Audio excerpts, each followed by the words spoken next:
Have you ever walked into a meeting or looked around a room and realized that you are the only person who looks like you? Or maybe you've been in situations where you just really felt this intense pressure to represent an entire group of people, even if nobody said it out loud.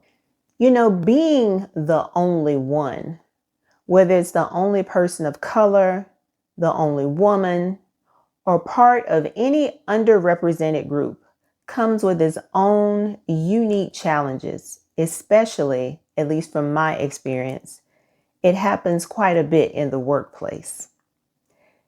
And while it's easy to think that these issues are just a thing of the past, the reality is that we, even in 2024, are still dealing with them. Today, I just wanted to share a few of my own experiences navigating this.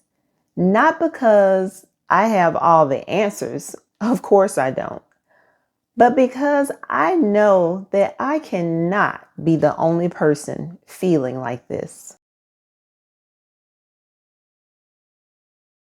I've been watching lots of videos on different social media platforms, and I see individuals saying, when you go to your job every day, stop giving 110 or 120%. Just go to work, do your job, get your check, and go home. And it really made me think about a present experience that I'm going through currently and past experiences when I was the only one on a job. And you know what I'm talking about. The only person of color. Not necessarily only woman, definitely the only person of color in the workplace.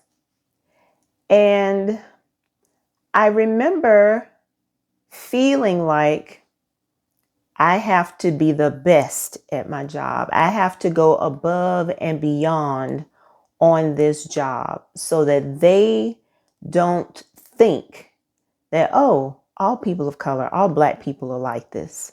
Or we don't need to have any more people like her in this particular workplace. So I wanted to be the very best at my job so that I could pave the way, so to speak, for other people that look like me.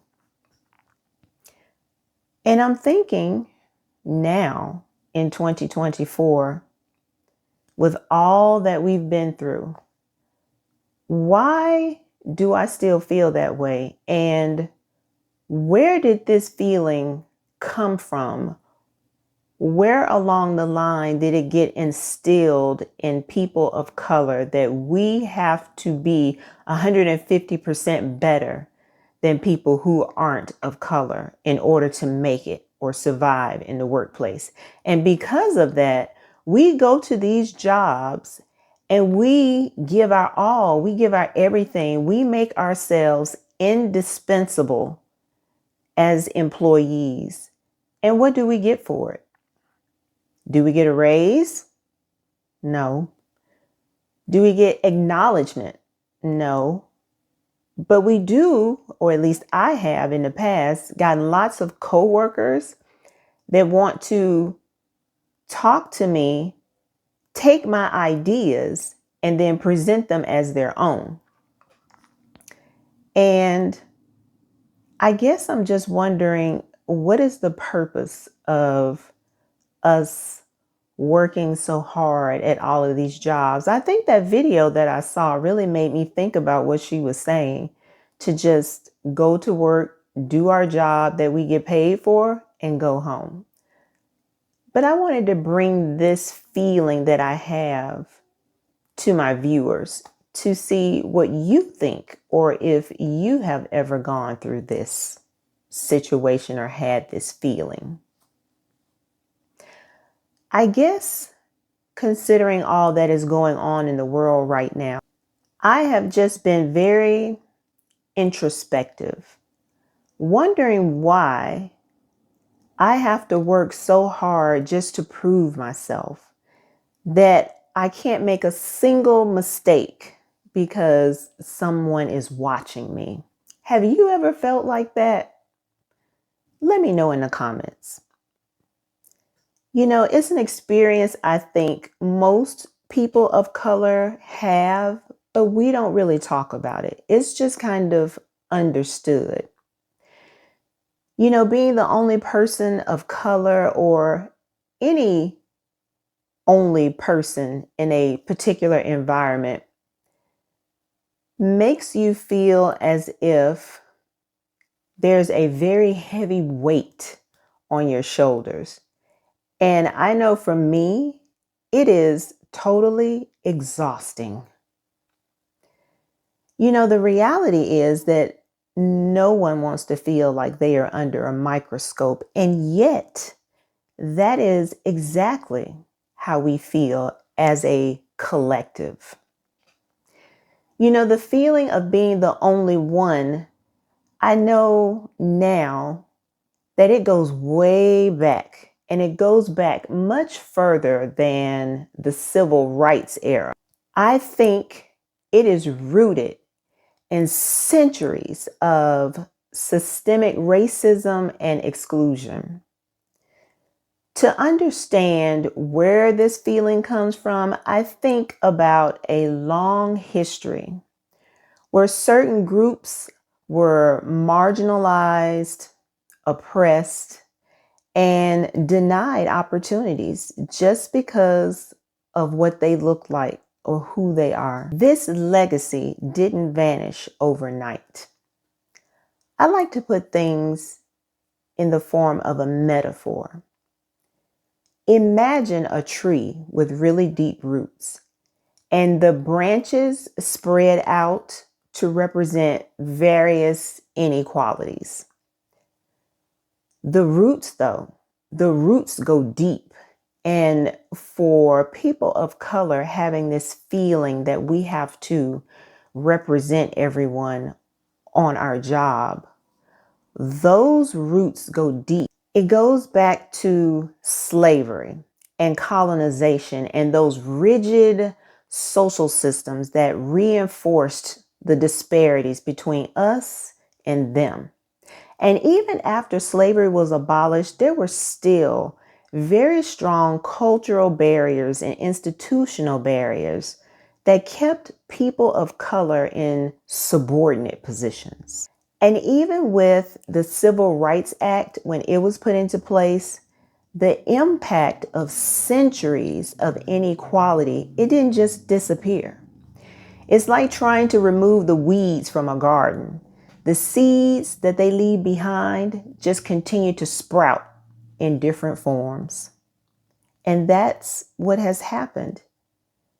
Different forms of discrimination and inequalities in the workplace have left us feeling as if we have to represent an entire race. So for many people of color, because of all of the disparities that have taken place over the course of history, when you are the only one, you bear that weight of an entire history and culture on your shoulders.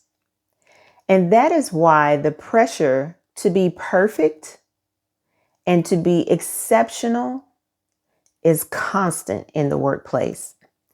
And there's this lingering belief that our actions will be judged not just as an individual, but as a reflection of an entire race of people. It's just been this way for so long. I think it's just really difficult for us to come out of that mindset. We come to feel this burden not because it's the right thing, but because of the generations of societal messages that have been ingrained in our minds.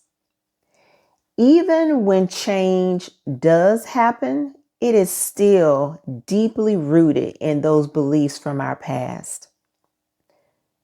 But how can we stop that mindset? The challenge is to acknowledge and to accept that this is our reality and learn how to support one another in these spaces and ultimately work towards trying to dismantle that invisible feeling or that invisible pressure of never being good enough. Can you relate? I mean, have you ever felt this pressure that you have to represent something bigger than yourself? And then there's that feeling of isolation when you walk into a room knowing that once again, you are the only one.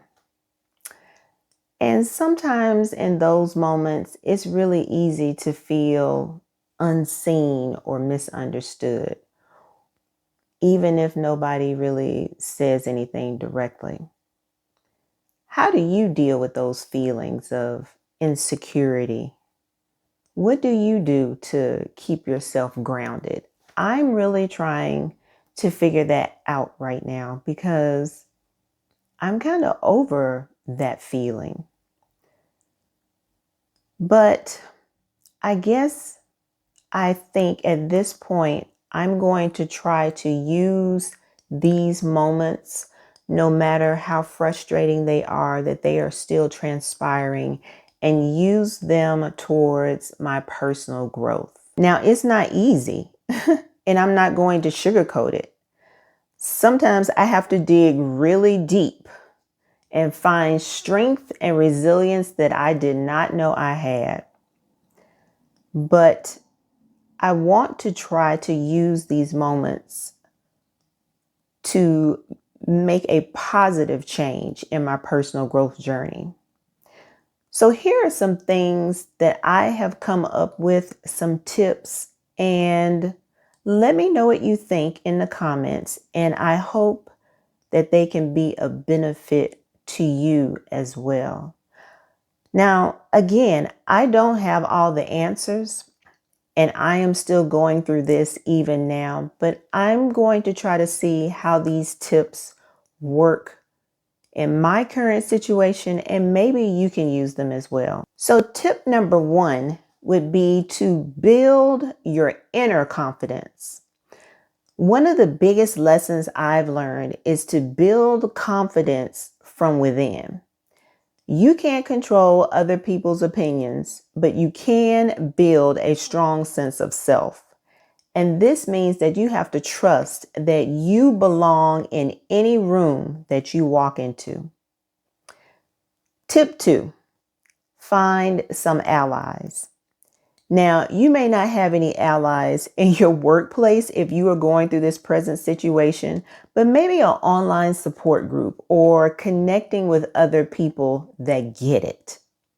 You need people around you who can listen, understand, and remind you that you are not alone. My third tip, and probably one of the most important, is to protect your peace. Sometimes you just need to set boundaries and protect your mental health. It's okay to take a step back, especially if you are feeling that pressure and you need to recharge. Tell me what you think about these 3 tips that I came up with. Or better yet, share with me some of the ways that you have managed to find strength when you are in these types of situations. I know that these challenges aren't going away overnight. We've been dealing with it for decades. I'm 54. I've been in the workforce a very long time. And like I mentioned earlier, even in 2024, we are still dealing with these situations. But having these conversations can help a lot. And that's why it's so important to talk about it and to make sure that other people who feel the same way know that they are not alone. Because pushing for representation in certain spaces can definitely make you feel isolated and alone. So let's keep this conversation going. Drop a comment if you've ever felt like the only one. And let's create a community where we can talk about these things openly and help one another grow.